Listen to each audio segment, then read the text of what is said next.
mendengarkan dengan aktif. Maksud dari mendengarkan dengan aktif itu apa sih? Ya, semangat. Ada lagi?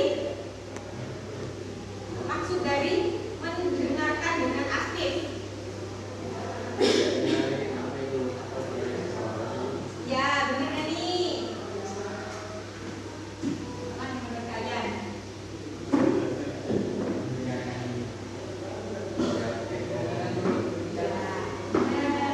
Jadi mendengarkan dengan aktif itu adalah kita mendengarkan dengan teliti, ya benar, teliti. Yaitu jangan kalian kayak wis nih ada kalian ngomong, tapi kalian ada yang sibuk main HP, ada yang sibuk main di meja, ada yang sibuk nulis. Nah, kayak gitu biasanya kurang mendengarnya dengan aktif. Dan usahakan saat kalian mendengarkan teman kalian bercerita, usahakan kasih respon yang baik. Kayak kalian mengambil atau mengulang isi percakapan dari teman kalian yang sedang berbicara itu, dan tidak memotong pembicaraan teman kalian, kecuali kayak kalian mau minta izin sama dia, kayak maaf sebentar aku izin potong dulu omongannya, itu nggak apa-apa. Jangan asal kalian potong. Nanti teman kalian kalau kalian asal potong, dia nggak mau cerita lagi.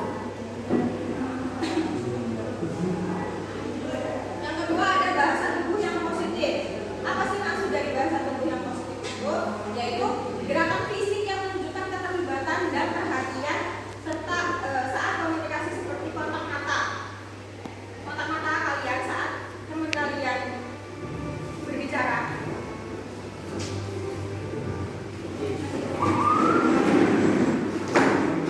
Jadi kita lanjutin tadi sampai bahasa tubuh yang positif. Bahasa tubuh yang positif itu adalah gerakan yang menunjukkan keterlibatan dan perhatian kalian saat berkomunikasi, seperti kontak mata kalian, ekspresi muka kalian, terus menggunakan postur tubuh yang bertugas itu seperti saling menerima atau memberikan saran kepada teman yang sedang berbicara dengan kalian, yang sedang bercerita. Yang ketiga ada komunikasi asertif, yaitu melatih siswa untuk menyampaikan keinginan atau perasaan yang sedang kalian rasakan dengan tegas dan tapi tetap sopan. Kayak misalnya kalian itu punya keinginan, ada ini contohnya, kalian dalam kelompok, tapi dalam kelompok itu kalian nggak suka sama salah satu ide dari teman kalian. Jadi kalian bisa mengungkapkan perasaan kalian itu, tapi yang sopan. Kayak misalnya, maaf ya aku kurang setuju sama saran kamu. Nah, tapi kalian jangan langsung menolaknya mentah-mentah, tapi harus ada saran atau solusi yang lain kalau kalian nggak suka sama ide dari teman kamu itu.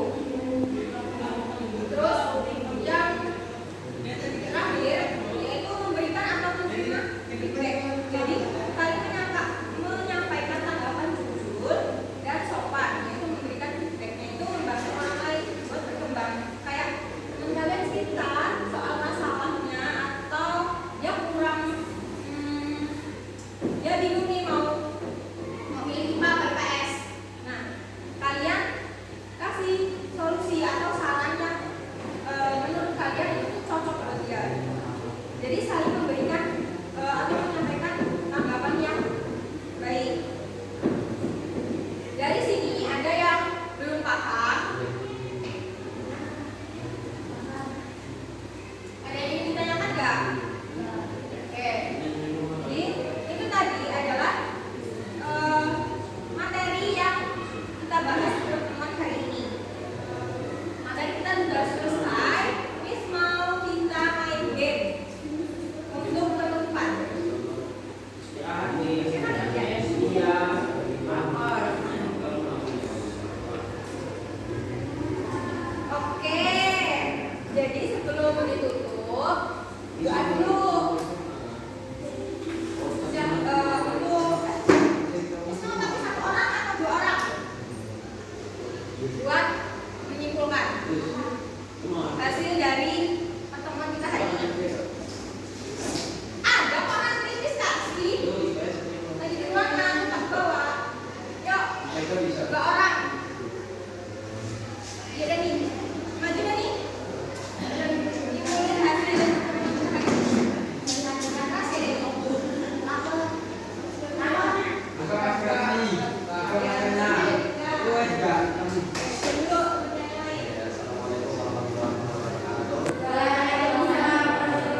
Jadi itu tadi ya